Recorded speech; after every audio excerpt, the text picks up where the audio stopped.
This is the third week of having these new beds out front. I have some photos I hope to post to show what this used to be like. Basically, it was all lawn.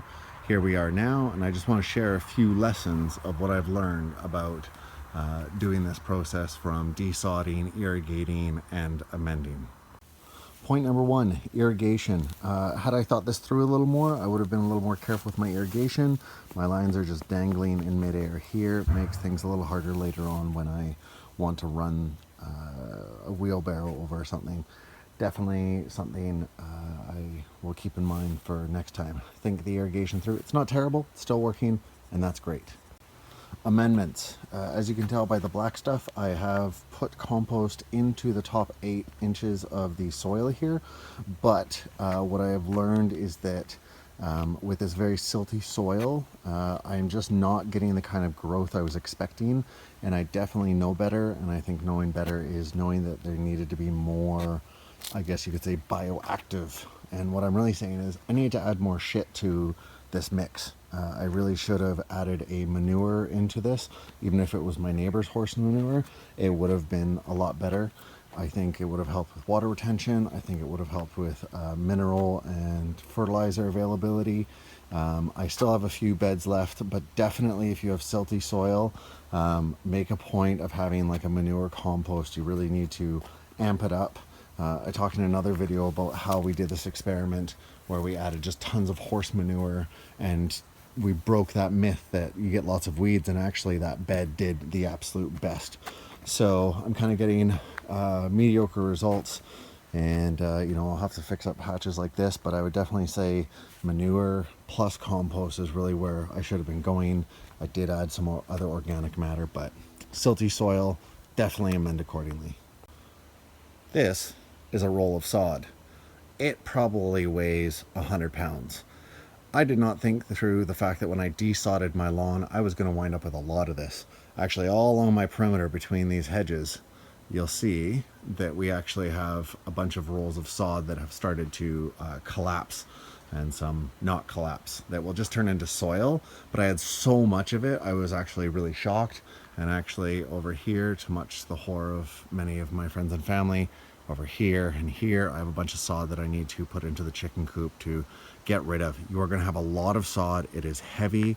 I would recommend modifying a dolly with a larger bottom platform. That's what I've had to do to get rid of it, and know where you're going to get rid of it. If your friends want to take it, they need to help, and they need to have a plan to get it out. This stuff is not that nice sod that you get when you buy sod. So you're going to have a lot of that. Think that through. Angles, sun, didn't think this through all the way. We are totally south facing, so if I face my house, the sun comes over here and we get great exposure all day long.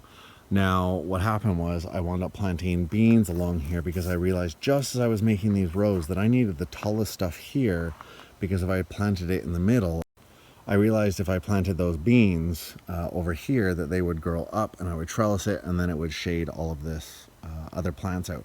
So what I've had to do is think about how to grow the tallest stuff here and then make it work accordingly. So these are tomato plants that I will vine, these are bean plants that will naturally grow taller, and then I'm going shorter and shorter. I planted a lot of my zucchini and squash over here. Didn't really think it through that in fact it should have been on the far row over here. So thinking about different heights of what's going to come, naturally it's kind of hard to see in the video, but there is a slope here, and that's why I decided to go this way. Was the drip irrigation works substantially better, and the plants at the end ironically are doing the best. So think about your height, think about your slopes. In hindsight, well, mind you, on this side I do have less sun. I only get about 8 hours of sun in the summer on this side, so even planting the tall stuff over here. So this probably ideally should have been lettuce, all of it, and would have been great because I couldn't plant any root crops, which I'll talk about in the next bit. You desod your property, you've taken out all the grass. You know what grass has? Wireworm. You know what wireworm does? It up your root vegetables, so you can't grow any root vegetables in the first year. Think about that if you're going to be growing.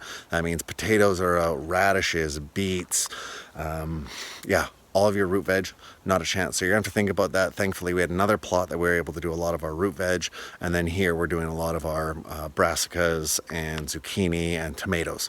So we made it work, but if this is your first plot, just keep that in mind. If you're kind of developing your plot with enough lead time, I guess you could spray. I'm not too sure what kind of what the spray is called, but I know that you can apply it, and it will get rid of most wireworm. But wireworm is a annoying thing here on the west coast because we don't freeze, so a lot of the bugs that exist continue to live on. So it's something you want to think about when you're creating your new garden bed.